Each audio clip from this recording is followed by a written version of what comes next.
We are back with another Age of Mythology Retold point of view series, but instead of me watching some pro players, this is actually myself playing in the most recent Clash of the Immortals tournament hosted by EGCTV. If you want to check out more of those games, then I will link them. This was the Saturdays, the first game of the qualifiers, and I played a couple of rounds, and I just want to share those. So I played in one more tournament before. This was the Red Bull tournament on launch, and back then, people asked for my point of views of those games. And to be honest, I just got absolutely wrecked. So I didn't really want to share those ones. But in this one, I feel like, even though I wish I didn't get to the end, and I wasn't expecting to, I feel like I held my own and played pretty well. So I just want to share those and maybe share how I could have done better also. So the first round of this, I played against somebody called IntoxiNate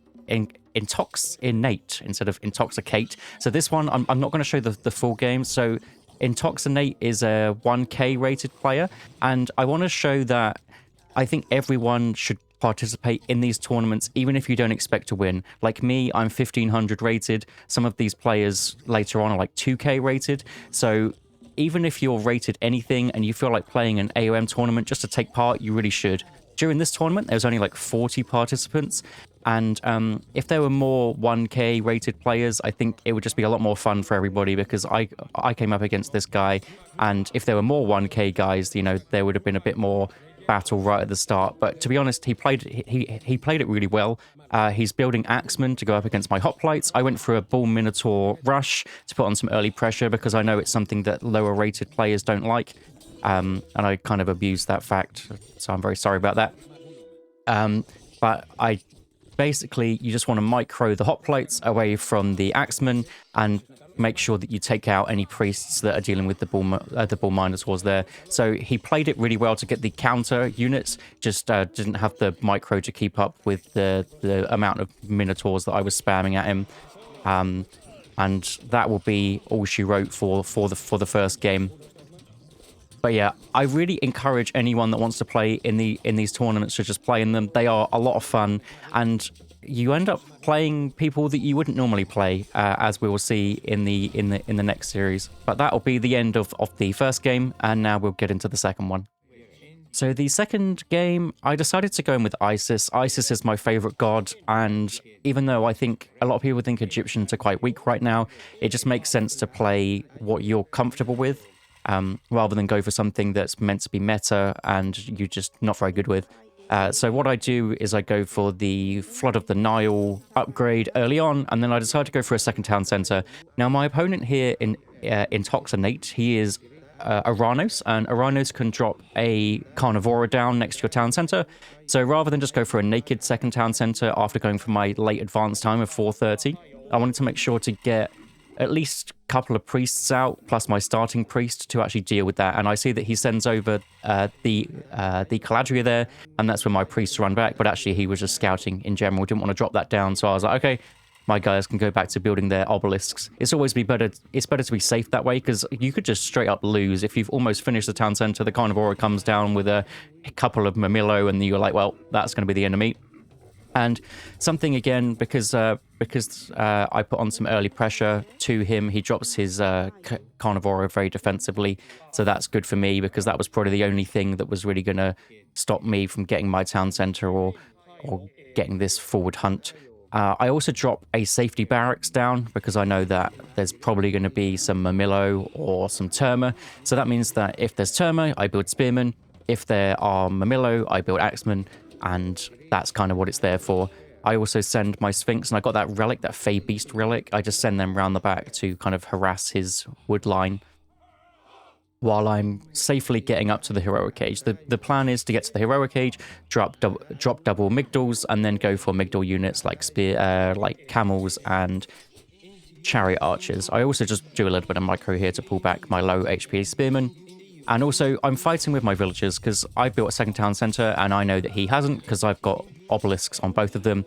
So I can fight with my villagers, and it's not really a problem. Even if I lose some, I'll still be ahead in villager numbers, so it's not a problem. Also, my Sphinx is in the back, dealing with some villagers there. It's something that you can definitely do if you know that you're against someone that probably won't be multitasking as well.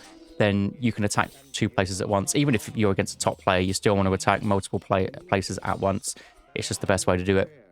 My Axeman managed to defend, which means I can get up to the next stage. Decided to go through Sobek because maybe I want to get a good Locust Swarm off. So I was like, yep, perfect. Sobek will do. Probably want to build some camels as well and get the camel upgrade for the HP. And just a little bit of micro here as well. And then he decides to leave this game there. But well played by IntoxiNate there. Really loved to see people joining the tournaments. This was his first tournament, so great games there. So thank you very much, IntoxiNate, for the games. And now we move on to the next round. So the next round, I was up against IamJoe, or Joey. I think he has 2 accounts.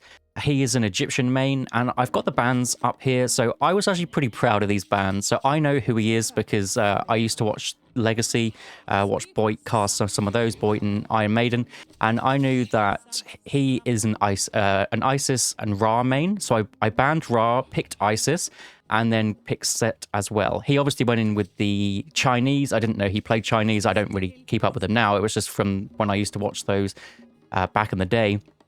So I was pretty proud of that because those are going to be his comfort picks. He is an Egypt main, and if I have any chance of winning, I need to take those off the board. I'm also an Egypt main, so you know you've got to play to your strengths as well. So he plays Noir, and I decided to go Loki.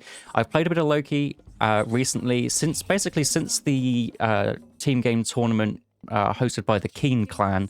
I've really started to play a lot of Norse, and I do like them. I played it a bit on stream, but whenever I stream, I play awfully. So I wouldn't take that any judgment there. I just end up doing nothing. But we get the map Steppe here. Now, Steppe is kind of wide open. It's a bit of a wild map where you get some kind of back town centers or town centers that are to the side, but there's nothing on them. So there is a chance to go for a second town center if you really want to. Like, I mean, I guess it secures these back boars, but then if you're against somebody like Poseidon or maybe an Odin, you know, some of these fast raiding civs where they get out their raiding cavalry or their the Hippias, whatever, you're going to be in for a bit of a bad time. So I decided to go in with Loki. I just think Loki is one of the best at massing classical units, and that's what I want to do. The other thing was I banned any map where an eco play is probably going to be the best bet. Now, I've played one game against Joe right at the start of Retold, and I got beaten so hard. We played on Highland, and he went for 3 town centers after, like, kind of even. I think I might have just won the water, and then he went 3 town centers, and I just lost eco-wise. And I know that I'm not the best eco player. My macro isn't the best. I just get a little bit lost. So you kind of need to play to your strengths. And I know that if I'm going in an eco war, I'm just going to lose. So I banned out Marsh and one of the other kind of boomy maps. I think it was Oasis, where you kind of just sit back and you're expected to... basically, one of the more closed off maps where you're going to go for a second town center, you're going to go for a third town center. Now, this one was picked by... And I also lose my goats there. And I was so annoyed with that. I would have got 4 extra goats, and that would have really mattered. But anyway, Steppe, so we're going in and we're going to go for a reasonable advance time. Against China, you don't really want to advance too late. I did go for an early pickaxe build. Now, if you want to play Loki, something that I really like to do, I think I would go for a 415 here. So not the 430 like I would maybe like to do with a bit more boomy dwarves. I also decide to not pre-queue it for some reason. But I do go for the pickaxe build. If you want to go for the pickaxe build with Loki, if you don't need to build an ox cart on your food, then you can go for pickaxe basically for free. It just means that you're going to need to drop an extra villager on wood earlier. So rather than the 2 villagers on wood, you go for 3.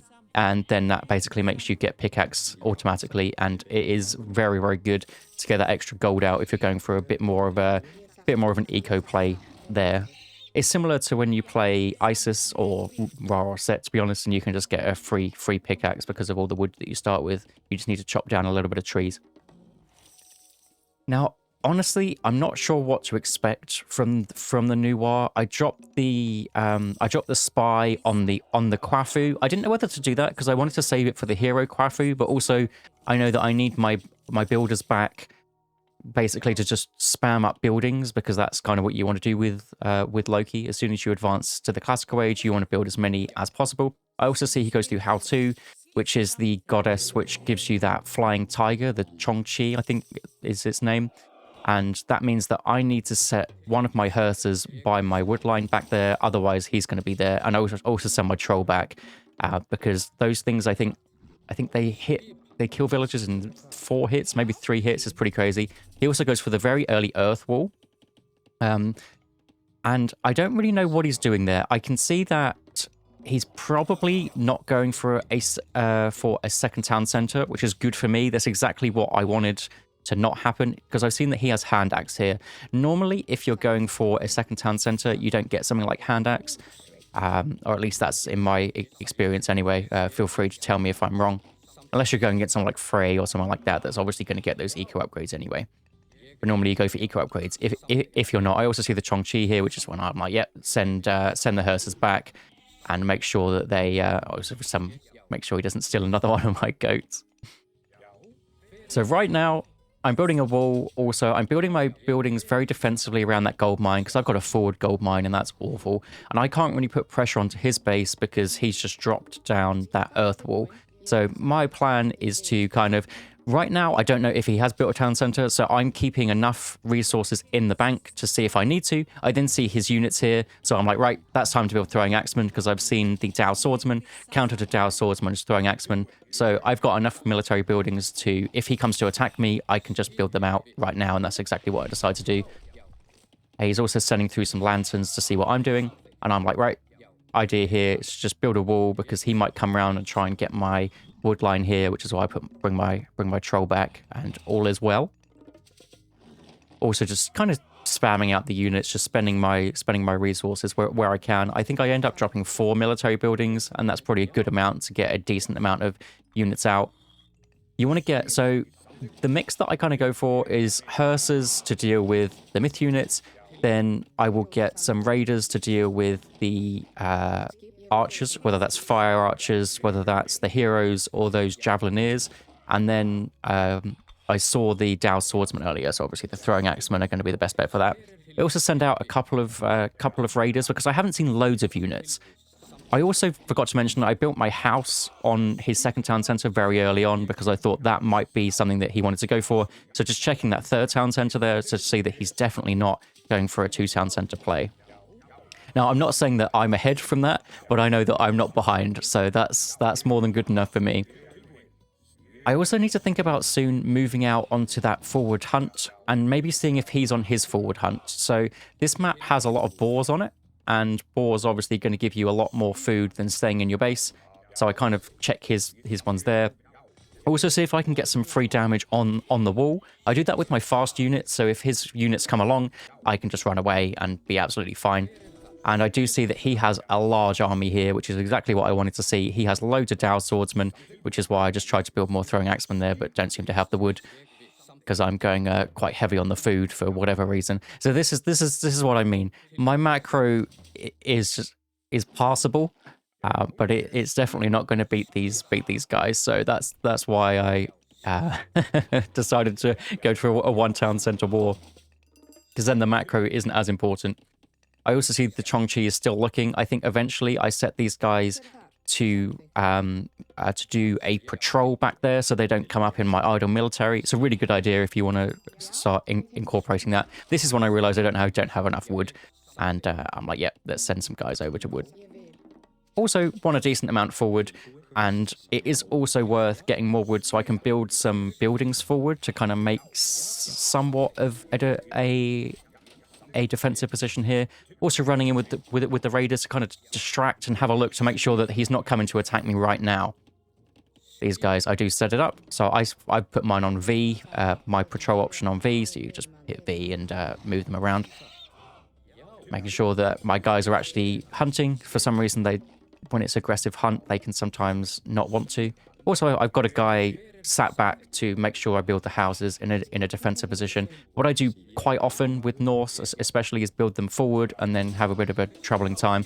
My guys, unfortunately, get caught out by the halberdiers, but there wasn't that many of them, so it wasn't actually too bad for me. Also do a little bit of micro to attack back with the archers, with the throwing axemen there, what you can do is just move back and then hit your attack move, and they will do some decent damage while they're moving away.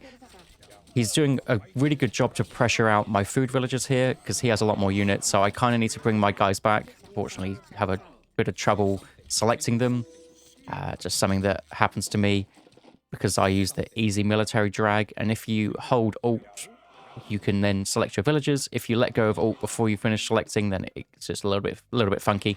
Drop down my healing spring. I'm going to regret this healing spring later. I should have put it in a different spot, which we'll see. I should have put it on the left side with the gold mine because I should have realized that that's going to be the next point of contention is I need gold, like literally now. If I would have just waited 10 seconds, I would have realized that I need that there, and the healing spring on that gold mine would have come in clutch, to be honest. Now, I want to see if he's outside of his ring there. So I'm just sending my medium raiders around just to see if he's outside where I can put on a bit of pressure. Something that you really want to do against anybody is you always want to be applying pressure if and when you can. I also go out to this hunt as well. So imagine if I'd have put my healing spring there. But you definitely want to put on pressure whenever you can. Because if you're just the one reacting to the pressure, then you're going to fall behind because you're basically not forcing your opponent to do anything. I go back to the healing spring because I don't want him to lose it. Also do a bit of micro here with the raiding cavalry because the halberdiers were there. I also want to bring back these raiders and just running away from those halberdiers, making sure that my throwing axemen are doing the bulk of the damage because they are my damage dealers, and then running away with the kind of more tankier units. He does have the Wuzu Javelineers there that do have bonus damage against my throwing axemen, so his micro was pretty on point there. I also thought I could win this fight. I didn't realize how much damage those halberdiers do because he had a couple of low HP ones there, so I was like, oh, that's going to be easy. But unfortunately, I lose some there. I also I did attack move with those raiders up there, so instead of being in the fight, they saw the wall and then they never joined. So if you think there's going to be something in between where you are and who you're fighting, then you definitely don't want to attack move. But alas, that's what happened. I'm also building up a little bit of a fort here, fortification around my gold mine and my food here. And I start to realize I've got a lot of favor in the bank. And who are the best defenders for Loki? That is trolls. I haven't seen that he's built too many heroes because I haven't built many myth units yet. So if I can get away with having a decent amount of trolls out for the next defense, I might just clean sweep win that. That was my thinking. If he doesn't see them and I get a couple of big rocks off, I mean, he's a top player. He's going to see the rocks and move out the way. But if he doesn't, if he's looking away at that point or just underestimates the trolls, then that was my idea there. You've got to take what you can get. I'm also thinking that maybe I could go Heroic Age soon. Maybe go through Bragi. This is when I'm building the houses forward, so this is what happens. I also build a little gap there because I like to walk through the gaps. If I build too many, then I don't know. I find that I have to walk all the way around. But in hindsight, which you will see later, I should have just built a wall. He hits Heroic Age, he drops Fey Beasts, and that little gap, if that was a wall, all my units would have survived and I'd have been absolutely fine. But because it wasn't a wall, they all get caught and they all go down to the green poison. And this is Fey Beasts after it's been nerfed. And he just hit me with the timing attack. And to be honest, that is all she wrote. It destroyed all of my units, and that was it. If I'd have built a wall there, I'd still be in the game, and I could have done more. He even drops the clay peasants to get some more gold in to just, you know, bolster his attack basically to get more units in. But that was the GG moment for me there. Literally just got done because I didn't build a wall, and yeah, well played by Joe there. Fun game though. I'm happy that I stayed in it for as long as I did. But unfortunately, I underestimated the Fey Beasts there. And yeah, Fey Beasts OP. Maybe not if you build a wall though. But the next game, I decided to go in with Isis, and he picks Fuji. So again, he got two Chinese. I found out one Chinese, so he got the other two. And if it ain't broke, don't fix it. I go in with my favorite god, which is Isis. Isis is... maybe she's not considered the strongest, as I said right at the beginning, but she's one of my favorites, so why not? You got to go with what you've practiced, and I've played a lot of Isis games. So I go for something a little bit different from my standard opener. So what I like to do normally is get Flood of the Nile. So if you want to know that build order, that's 5 on food, 1 on wood to get 8 wood, then 5 on gold, then back to food, advance. It's really, really easy. You just need to pre-queue Flood of the Nile, drop your temple down with 2 villages, and you get a 430 every time. The problem with 430 against Fuji is if he comes in with the Yatsu rushes or something like that, and my towers aren't up, my priests aren't out, or my classical age priests aren't out anyway, then I'm going to be in a lot of trouble. So I decided to go for a slightly different build here, which is basically not going for that Flood of the Nile, not spending the extra 135 gold if I don't need to, and getting it a little bit later. There's nothing wrong with getting it later, it just means that you don't get the full value. Flood of the Nile gives you 1 food per second. It's kind of like half of Vaults of Erebus with Hades.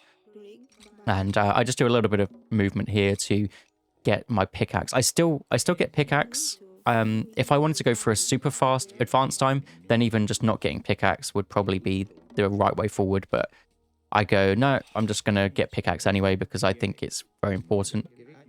It gives you a lot of boosted gold. And I'm doing terrible job with these gazelles here. I don't know why they just seem to not want to move where I want them to. So I try to micro these ones a little bit better. What you can do basically is just hit the opposite side of them and they will move in, and that's what I end up doing here. There was just a couple of them that went a little bit too far for my liking, but what can you do? So this is the map Elysium. So this one I picked. I feel like, again, it's an open map. I know I'm ISIS, but still, I don't want to go in a 2 TC boom off with Joe because I will lose. So I decided to go in for something that's my strengths, which might be his strengths too, but which is I want to play 1 town center. That's my idea here. I want to play 1 town center. I put 3 villagers on the temple. I haven't done this build for a while because normally I just go with the slower advance time, and I will mess it up a little bit here, and I'll explain that why in a little bit. But I spot one of the town centers there. My idea with the priests and just ISIS in general is to get as many obelisks up around the map as I possibly can. Something that I really struggle with is knowing what my opponent does. I'm not somebody like these pro players that can just guess what your opponent's doing based off of things. I need to physically see it. So if I'm Greek, I go for Pegasus. If I am Egyptian, I just want to spam these guys up. I then split up my villagers here, and this is what I mean about I wasn't sure what I was doing. I kind of moved my villagers over here as if I'm building a town center, but I'm not. So it was a little bit weird.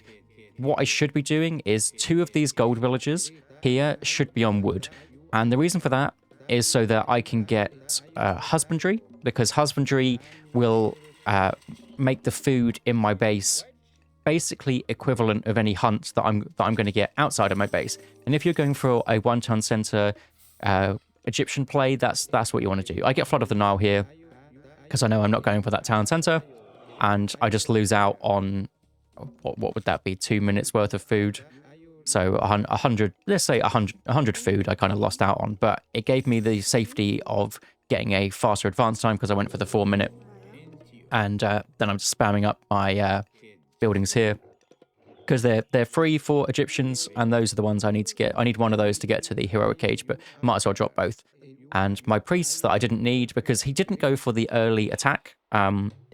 It's similar to playing against Kronos, where he might not go for it, but if you don't respect it, then you might just straight up lose. So I've actually watched some other games. I was watching some of Boyd's casts after my games, and someone straight up lost because they didn't respect the Kronos early advance time, and they're a very high level player. So you don't.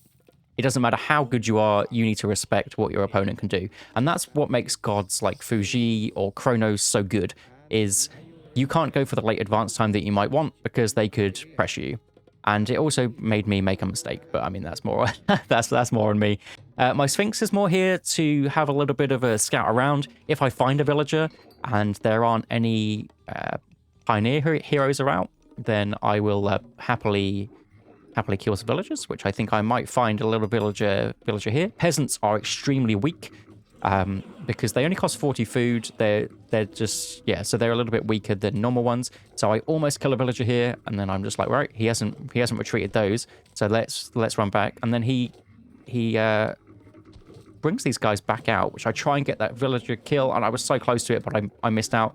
But I really want to keep that Sphinx alive, and honestly can't remember whether I do or not. But this is me spamming up the obelisks and trying to get to the next stage here. So my macro again, I have too much gold because those villagers weren't on wood, and I have too much, and I don't have enough food because I don't have husbandry. So my heroic age timing is off because I basically haven't done this build for a while, which is on me. I decided to go through Nephthys. Nephthys gives me Ancestors Eclipse, and if he's gone for 2 town centers, which I've seen that he does, I need to put the pressure on somehow.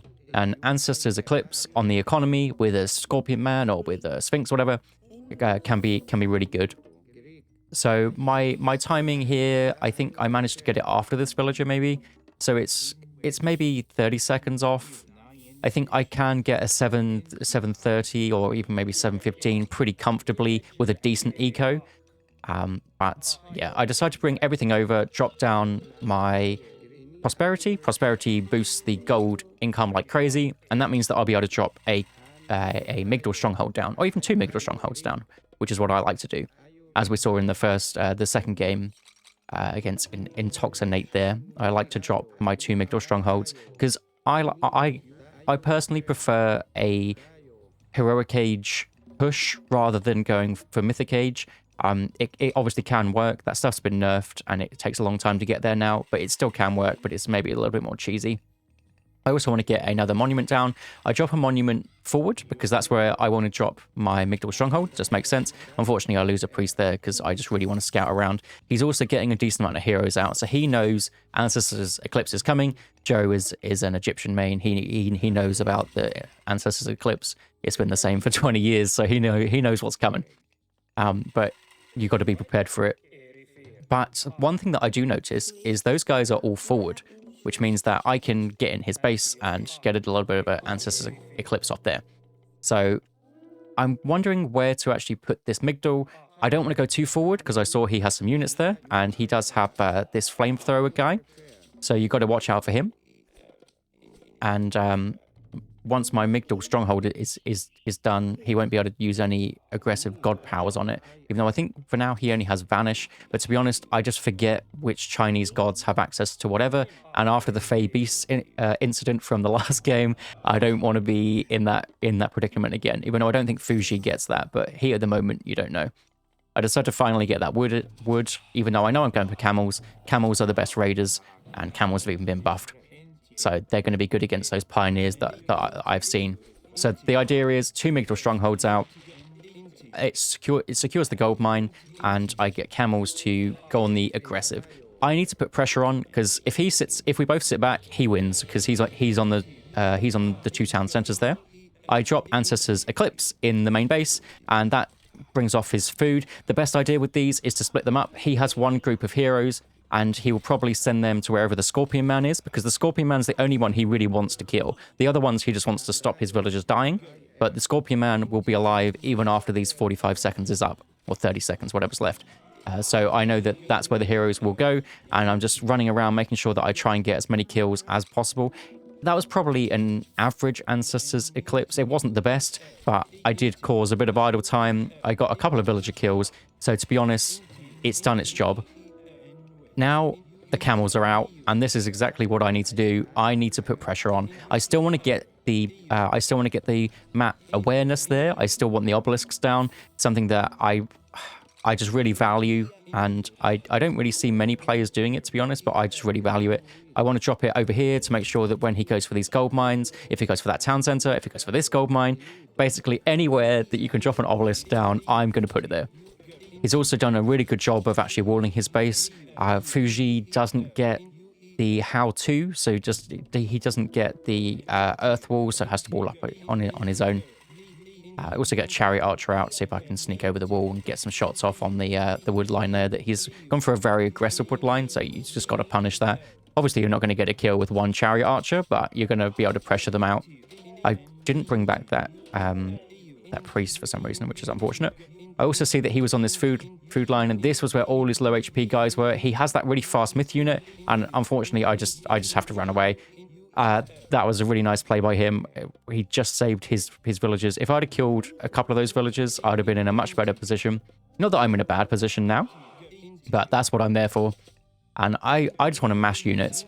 I also notice here, so this is where sometimes I would abandon my plan and go for a second town center. That is never what you want to do. It's such a bad idea, and you just need to keep full pressuring. I've got so many on gold, and I need to get some more priests out to actually deal with these with these myth units, which I do realize at some point. I also realize that he's going to have to push out for gold at some point. Also grab that tech there, so when I lose some units, I get a bit of gold. That's been buffed recently, and if I'm going for trades, especially on the one town center, I need all the eco that I can possibly get. So yep, I'm spending my gold now. I'm getting the priests out to deal with these annoying myth units, and I don't think I get Nebty, which is the upgrade which gives you extra hero damage. Maybe that was a mistake for not getting that, to be honest. I also didn't micro that well at all. Unfortunately, just get some slippery fingers, I guess. I don't know. But actually, playing the first set, I was extremely nervous. I'm someone that just gets anxious about ridiculous things. I don't know why. It's just something that, I'm just an anxious person, I guess. It's very frustrating.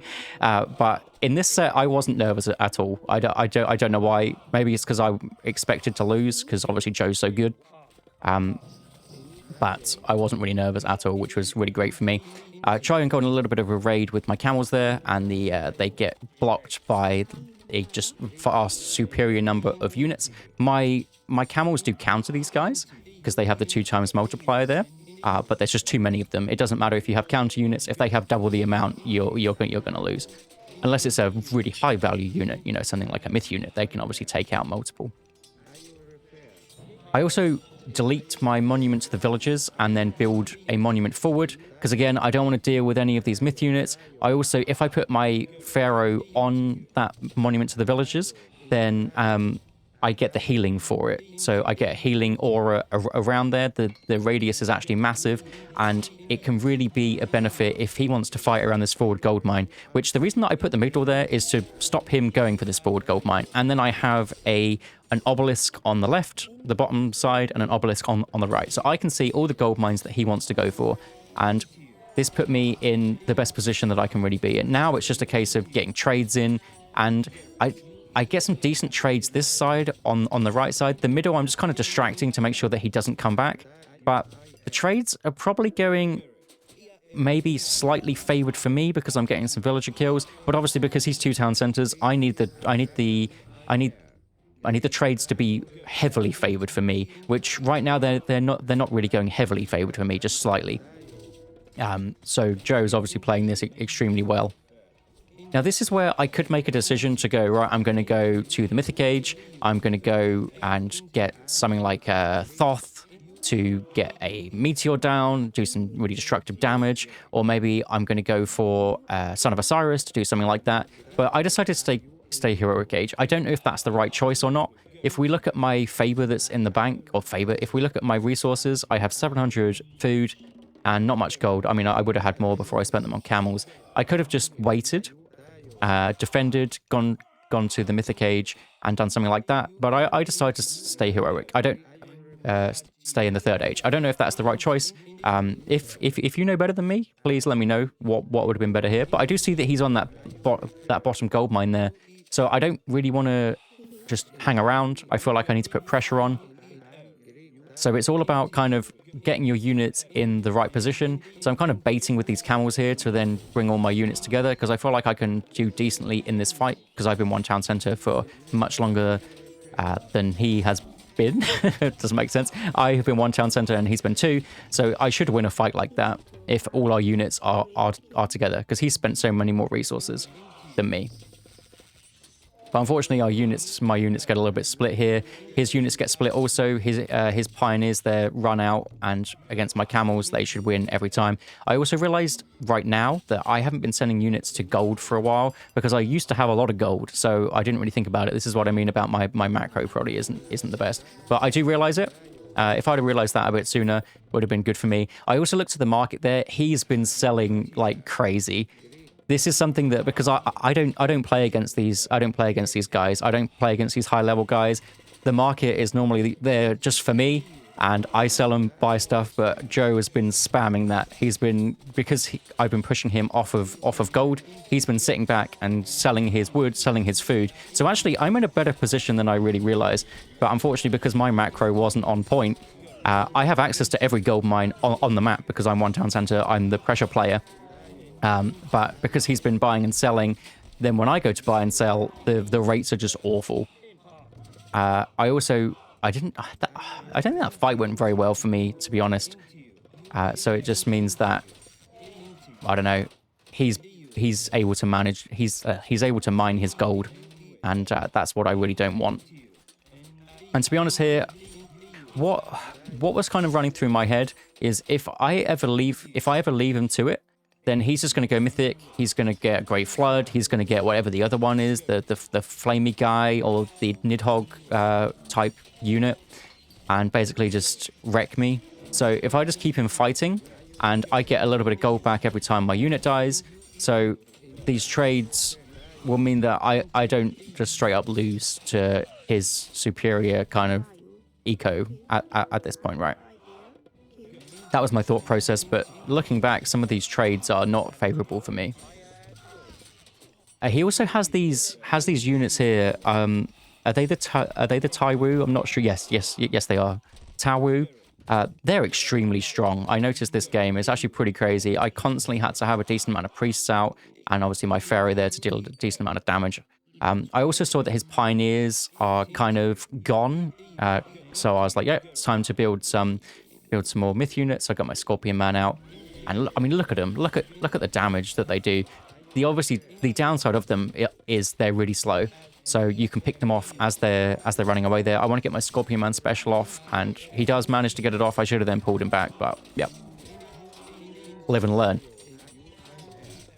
These horses are trading way better than I was expecting. Looking back on it now, maybe it would be an idea to drop a barracks down and get some spearmen, but at the time I didn't think that was the play. So now I decided to go for a town center. I feel this is probably the time, because he's done all that buying and selling. We've done some trades back and forth, and I'm sure he's ahead of me. Obviously the score says he's massively ahead, but that's Chinese score. Chinese score isn't equal to anyone else's score just because they have the Quafu, which gives you a crazy amount of score. I'm also just checking these gold mines here to make sure that he's not mining from the second one, and he is actually setting up to mine them. So I just get a little bit of a cheeky peasant kill there. Also, because he's kind of raided me with a large amount of units, it means that I can pressure the rest of them. I try a little bit of micro here to try and get my camels on the front, but most of his units are still back there. But for some reason, I'm not at full population. So maybe that trade also didn't go too well for me. But I end up winning this one anyway. So, pretty good. This is, yeah, I could see that I'm visibly getting kind of frustrated by it. To be honest, I expected to lose by 15 minutes again. I didn't expect to be at this point, and playing against Joe was experience for me. And yeah, he is really good. He's also a really nice guy. We just had a little bit of a chat between the games. Only small amount, but he's just a nice guy, respectful to me at my my low rating. It also made me realize that if I play my way, so rather than going for like when I play eco games, I just lose. That's something that I do need to learn. But when I'm playing this sort of way, at least I can kind of somewhat stay in the game. So this is it. So he is obviously beating me here, and I just need to get in the Migdal stronghold. But I'm also raiding him, heavily raiding him. He does get a vanish off, which at the time I didn't notice because I'm trying to do this stupid micro to get inside the Migdal stronghold and failing at it miserably. But it forces out one of those god powers, right? I also got a decent amount of kills. But at the time, I didn't even notice that vanish went off. I thought they moved over to that other gold mine, and for some reason I missed them. But he's winning that fight pretty severely. But I'm also, I want to look down the bottom for some reason. I'm not. I think I am getting some villager kills. The gold mines are all running out. It's not a problem because I've been pressuring him so much. I still have free reign of loads and loads of gold mines, and these camels, unfortunately, they did their job, but I sent too many. If I would have sent maybe 5 or 6, then it would have done the same thing, and I would have had a decent amount of camels back at home. But this is where I start to kind of fall into a problem, and yeah, he starts to overwhelm me a little bit. We don't straight up lose though. I'm still in this game. It might not look like it, but I actually still am in it. I just need my camels to come back home because I don't think he has that many military units at this point. I also have this gold mine down here, which I need to make sure to wall off. Those are terrible walls, but I just needed to get them done as quick as possible. This is also where higher APM comes in handy. I think my APM on Gerbot's website is like 90, which obviously isn't as good as some of these top guys. Also, I think a lot of my movements aren't really effective. They're not really useful. I also need to get more priests out, and the gold's running out, and I just need to get as many units on gold as possible. Those guys were sat in there way too long, and that's exactly what I mean. This is where the multitasking really comes in handy. But then I realized that I'm winning this fight, which was not expected. I don't think he was expecting it either, which is why he will run away in a second. I mean, defender's advantage and all that. But it really shows that even though I've only got 100 population, he must not have a lot of population either. And we will realize that. We will realize why in a little bit, I think. But I'm also up on this gold mine, and I try and wall this off. I can't remember whether these guys survive or not, to be honest. But they probably don't. And also the Pharaoh comes out against these myth units. These myth units are getting annoying. Look at the amount of favor I've got. I've got enough resources for Neb T, but never get it, I don't think. Maybe I thought I already had it. I don't know. But I didn't. Those guys die. There was 5 of them. It's not a big deal. But we're still going to try and hang in this game. I also don't have farms up because there's been so much hunt around the map and I've had all the pressure that I didn't need to. I also decide to go through Osiris whenever I can. I know I don't have the food yet, and I can't buy food because the market rates are just completely shot. I decide to move over here. I don't know whether I decide against that. Then I just decide to go, yeah, let's go in full food farm wise. I also realized there that I didn't get shaft mine. There's such a rookie error. I should have had shaft mine from as soon as I advanced to the heroic age. After that Ancestors Eclipse push, I should have had shaft mine, and that's just a mistake that I shouldn't have done. But it's something that happens, especially when you're, fully focused on trying to stay in a game with a very, very strong player. And that's what playing against good players does to you. It makes you miss things that you probably shouldn't. I mean, that then no excuse really, because I was under no pressure then, but still, it's definitely something that happens. Look at the amount of horses he has. How I never thought about spearmen, I have no idea. Look at the amount of gold in the bank. I need to spam up farms like yesterday. I'm obviously still on the food here, so it's not really that big a problem, but I need to get food to get up to the next stage. I can't buy food. So I should have just spammed up farms. I think I do eventually, but it's just a little bit late. Now we can see there's a little bit of a lull in the action here. I was just thinking about going for Sphinx. Then I'm like, no, that's going to take too much setting up. That's stupid. I've gone Sphinx before, and Sphinx at this point in the game just suck. They're good early, but then when players get to Mythic Age, they get their Mythic Age. This is me trying to buy food, realizing that there's no chance. Well, when they get to Mythic Age, they get their champion upgrades, they get their bronze weapons, iron weapons, whatever, the myth units, the classical age myth units. Even though they are buffed through each age they get a little bit tankier, a little bit more damage. They're just no match for the later myth units, in my opinion. Then yeah, I decided to spam up the farms. I do see that he's sending an absurd amount of horses over to my other gold mine, which is why I send my camels there and also pull some of them off of the gold mine too. That was me actually counting out the amount of farms. I would very rarely do that. I normally spam them up and then regret that decision later because I just don't have enough. Or I build too many farms or something. I'm still trying to see if I can buy food. Don't know why. Surprised I don't drop an obelisk here. Something that I do normally do when I've got a number of priests like that expecting an attack. But for some reason I didn't. I mean, look at the macro. Look at the macro decisions made this game. But I'm still in it. I decide to drop my Pharaoh that just spawned on the town center for 2 seconds to spam the bell, and I'm heading to the Mythic Age at 25 minutes in. This town center, I need to secure a third town center. If I have any chance in this game, it's going to be I need 2 things. I need 3 town centers. I need a gold mine. I don't need much more than that, but those are the things that you need to stay in a game. If you go forward to 2 town centers, you lose. And yeah, so this, I decide to jump all my guys through just to get a little bit further than I otherwise would have. And this is when my camels go up against these guys. I don't even think my chariots are doing much. I know that chariots have been nerfed against everything but infantry, so I don't know what the pierce damage is like for those. And then the Great Flood comes through. I try and garrison in, and for some reason they're not garrisoning. Some of them do, some of them don't. But Great Flood has been nerfed, and I can really see that. I do something that I always do. I see Great Flood, and I'm like, oh, I should have masons. I need to stop doing that. You should just get it before. I should have known that 26 minutes in, he's eventually going to go to the Mythic Age. I've clicked up, so he obviously can. Obviously, my food wasn't the best. If I'd have had farms up a bit earlier, maybe that would have been better. And now, after that Great Flood, I've lost. I know that I've lost, but it's a tournament, and this is my last game. If I